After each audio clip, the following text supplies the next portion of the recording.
before we get into Foodini and all things about your awesome journey, so I think the something that jumped out to me about your journey is like it's such a business that has a personal tie to your personal story and your health story. And shout out one of my best friends, Jason, has celiac disease, and so through his journey, I've come to learn a little bit, about that experience and a day in the life from the eating lens, I guess you can call it that. But for starters, can you just kind of ground us here by sharing, like, in the simplest terms or simplest way to look at, like, what is celiac disease and what does it actually mean for your body?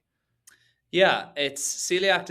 I suppose there's a slight delineation between like a food allergy and celiac disease. So celiac disease essentially is where your body negatively reacts to gluten, but the problem with continuing to eat gluten is when you have celiac disease, it actually continues to eke away at the villi in your intestine, and so the damage it actually does to you can have quite long-term ramifications. And there are celiacs who are completely asymptomatic and don't even know they're celiac, and there are celiacs who, if they have a crumb of cross contact, could get violently ill.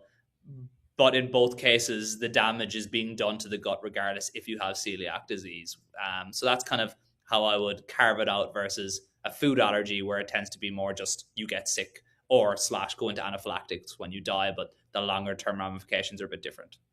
Yeah, and there's many types of gluten-free these days, and we'll talk about, obviously it's becoming more and more popular. Some people even choose that route as kind of a health choice when eating, but it's a bit more serious on the celiac side.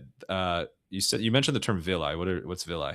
They're like the easiest the way it's always been described to me. I'm a non-medical professional, by the way. You sound great, though. Sign me up. I'm a lawyer by trade, but villi they're described to me as like these things in your intestines that absorb all the good from your food. So they're what takes, if you're eating healthy food and nutritious food, those are the things that bring the good into your body. And again, if you have celiac disease and you keep eating gluten, they get shorter and shorter and shorter and shorter to the point that then they disappear and they can't grow back. And so then no matter what quality of food you're eating, you essentially can't absorb the good from healthy food. So that's kind of how it's been articulated to me.